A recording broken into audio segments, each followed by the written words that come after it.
Por que que psicólogo não pode ser amigo de paciente? E por que que ele não deve conduzir mais de um processo terapêutico individual de pessoas da mesma família? Eu sou a Beatriz Schmidt E eu sou a Amanda Said. e esse é o Descomplicólogas, o canal que vai tentar descomplicar o atendimento de casais e famílias. Bom, quem já conhece Descomplicóloga sabe que a gente adora sugestões culturais, inclusive a gente tem um vídeo, né, de uma live que a gente está falando sobre esses recursos que a gente utiliza, mas dessa vez a gente vai fazer um pouco diferente. Então, ao invés de trazer várias sugestões, a gente vai tentar falar um pouco sobre uma obra em específico, né? Então, conta pra gente, Bia, qual que é a primeira que a gente escolheu para falar. Essa primeira obra que a gente escolheu, na verdade, é uma série que se chama Gypsy. Ela é uma série da Netflix de 2017, que teve só uma temporada, mas acho que dá pano para manga para a gente conversar muita coisa. Exatamente. Então, a gente vai dar um pequeno resumo, que é o que vocês conseguem encontrar, mas lá para frente a gente vai dar spoiler. Então, se você não assistiu, quiser assistir, mesmo sabendo que só tem uma temporada e a coisa acabou meio que na metade, dá uma pausa aqui no nosso vídeo, no nosso podcast, vai assistir a série e depois volta para conversar junto com a gente. O resumo da série, basicamente, é um suspense psicológico, assim, de uma psicóloga que ela começa a desenvolver algumas relações íntimas, assim, com os pacientes, com pessoas que têm relação com os pacientes dela.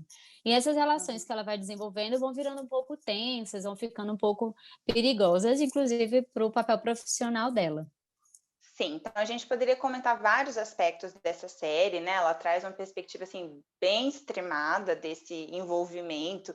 E se vocês procurarem, tem algumas críticas assim, até em relação ao ritmo da série, a atuação, né, dos próprios atores, ou como que eles explanam ou realmente aprofundam em cada temática. Mas acho que uma coisa importante é que essa psicóloga ela tem uma vida dupla, assim, né? Enquanto ela é psicóloga e faz os atendimentos dela, ela também se faz, né? Ela tem também uma vida paralela em que ela conhece essas pessoas que são pessoas que, a partir da narrativa das pessoas que ela atende, são pessoas importantes nessas narrativas, né? Numa tentativa de tentar entender ou até de averiguar um pouco como é que esse relato está fazendo sentido ou não, mas ela acaba se envolvendo com essas pessoas, então extrapola esse caráter investigativo, assim, de observação, né? E aí sai um pouco dessa neutralidade que a gente disse que é tão importante no processo terapêutico, e mais para frente a gente vai falar sobre isso em outros momentos. Mas ela acaba extrapolando isso e isso acaba também tendo impactos na vida dela. Então, só para dar um exemplo, assim, aí já começam os spoilers.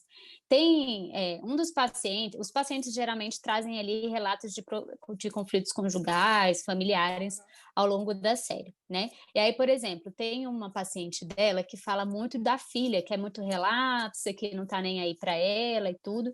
E aí ela começa a se aproximar dessa filha, para poder entender se realmente é isso que a mãe fala, né? Justamente para tentar averiguar se de fato é o que os pacientes estão falando. Ou então tem um paciente dela também que é obcecado ainda pela ex-namorada, daí ela começa a se aproximar dessa pessoa também. Enfim, aparentemente parece que ela quer entender mesmo melhor as situações que as pessoas trazem, né? Que parecem ser tão relevantes ali para o processo terapêutico. Mas isso acaba, né, passando muito dos limites aí. Eu acho que um primeiro ponto que a gente pode conversar, né, sobre essa perspectiva das relações e de como que essa série também chama atenção para a nossa atuação enquanto psicólogos, é que essa suposta verdade, né, que ela tenta buscar quando ela vai se aproximando dessas pessoas, ela é algo bastante questionável no nosso setting ali, né, no nosso lugar de atendimento mesmo, assim. Porque a gente não tem papel investigativo, assim, né, não somos detetives, a gente não tem a necessidade de saber quais são os fatos de alguma coisa, de alguma narrativa, porque o que importa para a gente é realmente o relato, né? Como que aquela pessoa vê determinada situação, qual que é a verdade para aquela pessoa, né? Então, acho que esse já é um primeiro ponto que muitas vezes, inclusive, quando tem um atendimento individual, isso fica, né, ainda mais desafiador, porque é o relato de uma parte da história, com certeza. E com certeza, assim, a gente enquanto terapeutas, né, Amanda, com uma visão sistêmica que a gente tem, até no atendimento individual a gente tenta ter esse cuidado, né, da gente olhar sistemicamente para o que aquela pessoa está falando, né, então não levar aquilo como uma única verdade, né, ou como ou como uma mentira, enfim, mas a gente não tentar investigar, mas olhar e trazer esse olhar sistêmico mesmo, né? De como que a outra pessoa pode se sentir quando ela faz determinado fala, ou quando ela tem determinado comportamento, né? Enfim, até nos próprios atendimentos, né, de casais e famílias. Vou até pegar aqui uma coisa que eu lembrei, por exemplo, de casais. Muitos casais trazem problemas, por exemplo, com outras pessoas, né, sogros, sogras. A gente tenta trazer também a perspectiva dessa pessoa de alguma forma, até pelo psicodrama, né, Amanda? Depois a gente pode Uhum. falar mais sobre isso. Se não tem alguém presente, a gente tenta fazer essa pessoa estar presente ali de algum momento, de alguma forma, Sim. né? Sim. Então, essa perspectiva sistêmica a gente não perde nunca, mesmo quando a gente está fazendo atendimentos, né? Cada uma está conduzindo atendimentos individuais, mas a gente, né, enfim, puxa a sardinha aí para o nosso lado, né? Para esse atendimento que é em grupo, de certa forma, né? Porque tem, na maior parte das vezes, um casal ou uma família ali com a gente, porque é mais fácil, né? Eu tenho mais chances da gente fazer isso e é como se fosse ver um filme da história e não uma foto, né? Assim, não aquele relato único, né?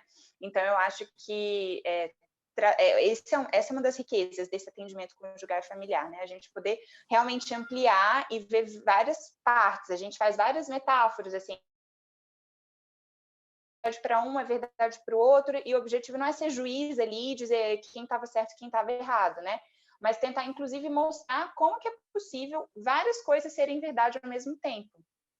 Inclusive uma das metáforas, né, Amanda, que a gente gosta muito de usar como se a gente colocasse um elefante no meio ali da sala e Sim. todo mundo tivesse vendado, e aí cada um ia pegar em uma parte diferente do elefante. Então, um pega no rabo, outro na orelha, outro na tromba. E quando a gente pergunta para cada uma dessas pessoas, o que que você está vendo, né? O que que você está, qual é a verdade, né? Sentindo. O que que você está sentindo? E uma pessoa fala, é um rabo. E o outro fala, não, mas eu tô pegando numa tromba. Não tem uma verdade única, né? Cada um Sim. tem uma perspectiva diferente a partir do lugar que tá, que ocupa, Sim, sim, né? exatamente. Então, acho que buscar essa verdade é um mito, assim, né? E foi algo que essa psicóloga nessa série, né, meio que se desvirtuou aí, né, nesse sentido de que talvez isso não fosse interessante para a condução do processo terapêutico das pessoas, né? Acho que um outro aspecto é exatamente essa coisa do controle, né, Bia, assim, né? Enquanto terapeutas, né, não somos protagonistas daquilo que está acontecendo ali, né? Então, a vida é das pessoas, né? As decisões serão tomadas por elas. Nem sempre a gente vai concordar ou não pessoalmente com aquilo, mas isso não importa, realmente não importa. Sim, que no final das contas parece mais que ela vira o paciente da série, assim, né? No fim das Sim, contas ali, porque ela também tenta ali virar, ela acaba virando protagonista ali da situação, né? sim. Então, a gente também ter essa humildade de saber, né? Até nos atendimentos de casais e famílias, as pessoas às vezes perguntam, tá, mas a gente vai chegar aonde? Ué, a gente também não Uhum, sabe, assim, a gente não tá ali para sim. juntar ninguém, para separar ninguém, para fazer ninguém ser feliz para sempre, né?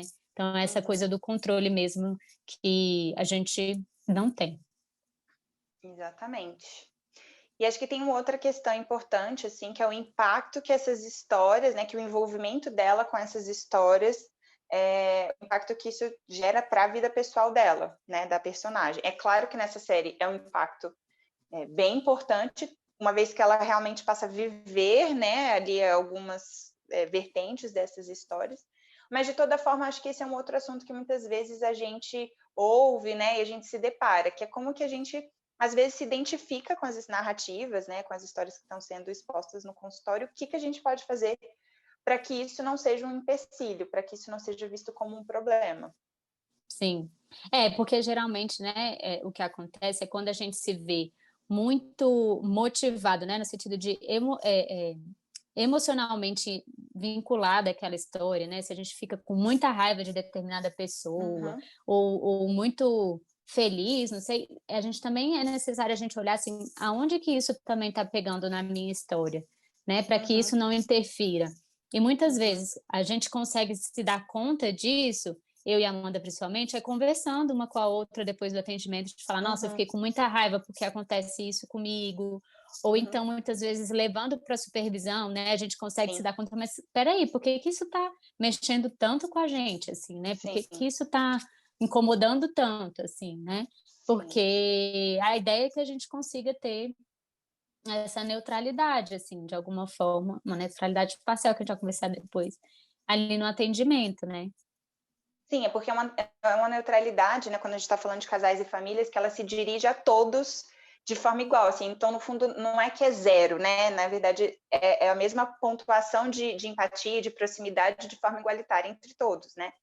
E aí, assim, eu vejo muito no momento atual, né, como que a minha terapia, por exemplo, as nossas conversas, né, me ajudam a entender e a diferenciar algumas coisas, porque, por exemplo, nesse momento que a gente está passando pela pandemia do coronavírus, né, e que esse é um assunto que quase todas as pessoas do mundo, né, certamente em algum grau, são impactadas pelo que está acontecendo, tem sido muito comum a gente ouvir relatos de sofrimento relacionados a esse momento, né? De privações, de questões de medos, né? De receios, de coisas que não pode fazer, que gostaria, de planos que foram alterados. Isso também aconteceu com a gente, né? Pessoalmente, profissionalmente.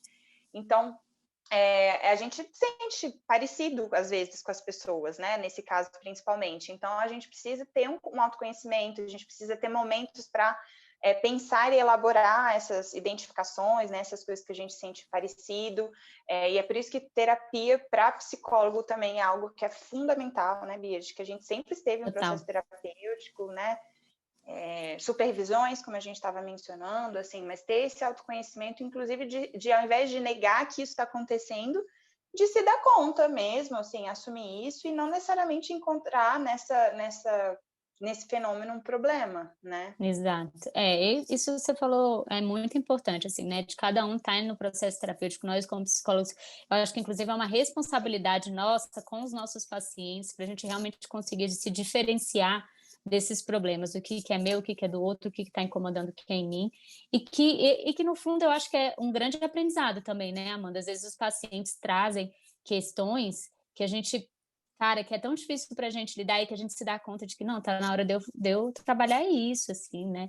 Sim, Também acontece de trabalhando determinado assunto, todo mundo traz o mesmo assunto na terapia, assim, todos os pacientes parece que combina, vamos falar de tal tema?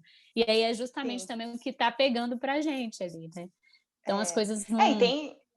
tem uma coisa, assim, meio misteriosa, assim, né, Bi, porque a nossa orientadora que falava, assim, né, como que às vezes parecia que os pacientes estavam na sala da supervisão, ouvindo, assim, o que a gente estava discutindo do caso, e aí na sessão seguinte tinha alguma coisa do que a gente tinha conversado que aparecia, assim, né, de forma, né, Muito. meio sem querer e tal, assim, né, e eu acho que é isso, assim, a gente tem que estar atento ao nosso, ao que toca a gente mesmo, assim, somos seres humanos, né, primeiramente isso. Uhum, uhum. Então, é normal que isso aconteça, não tem problema, mas eu acho que o que não é normal que essa psicóloga, né, que a personagem do Gypsy fez, que é de realmente, ao invés de perceber, né, que talvez ela tivesse, sei lá, uma questão com o casamento dela, né, com aquela estrutura familiar tradicional, ou até com a própria orientação sexual, sei lá. Ao invés de ir ver, né, de trabalhar essas questões com ela, na terapia dela, ela vai atuando ali, né, e muito sem consciência do que as coisas estão, de como que as coisas estão acontecendo. Sabe uma outra coisa que eu lembrei aqui, Amanda, também, que acontece muito no atendimento de casais e famílias, principalmente no de casais, é o casal tentar colocar a gente ali no meio da dinâmica deles, né? Eles Uhum, meio que fazer uma triangulação ali com a gente, inserir a gente, assim. E esse manejo, né, da gente saber sair dali, também é uma coisa que a gente tem que estar sempre percebendo, assim, né? Senão a uhum, gente literalmente engatilha ali também no que eles estão falando. Às vezes, né, direcionam alguma raiva para a gente, mas que não é para a gente, né? Tentando ali sim, trazer, envolver a gente ali naquela relação, né? Então, também é um desafio da gente conseguir perceber, não, peraí, isso não é para mim, isso tem a ver com uhum, ele, enfim. E quase sempre, né, Amanda, o paciente faz com a gente o que eles fazem nas relações deles, assim, né? com Então certeza, com a certeza. gente entender isso, compreender isso também é muito importante para a gente também não se envolver de uma maneira muito negativa. Na verdade, isso acontece em qualquer processo terapêutico, assim, né? A gente está falando desse especificamente de casais e famílias, mas muitas vezes é muito importante que a gente aproveite, inclusive, essas ocasiões em que isso acontece, para que ali a gente possa até fazer de uma outra forma, né? Resolver de uma outra forma, né? Ou evidenciar que isso está acontecendo, trazer uma alternativa de resolução mesmo, que seja diferente do que na vida ali real, né, fora do setting terapêutico isso acontece. Com criança isso é muito comum, né, uma birra ali, que certamente acontece com os pais. Então, o que eu vou fazer em relação a essa birra que talvez essa criança precise? E até com família isso muitas vezes acontece, né, as crianças ali, como que os pais estão, né, deixando ou não deixando elas pegarem tal coisa, né, e aí essa autoridade ali também ela é exemplificada, com certeza. Sim, com certeza. Bom, acho que é isso, né, Amanda? Acho que a gente comentou bastante Sim. coisa aí da série, esperamos que vocês tenham gostado. Nosso próximo GTV vai ser sobre como a gente faz os primeiros atendimentos, né? Como é que é aí a avaliação que a gente faz, que são os primeiros atendimentos, são as avaliações. Então, fiquem ligados aí, em breve sairá um novo vídeo. Isso aí. Se vocês tiverem outras sugestões de obras, livros, séries, filmes que vocês gostariam que a gente também tentasse pensar sobre, deem as sugestões, né? A gente tem o e-mail, tem outras mídias sociais que vocês podem também nos encontrar. E é isso. É isso, gente. Tchau, tchau, tchau. Tchauzinho.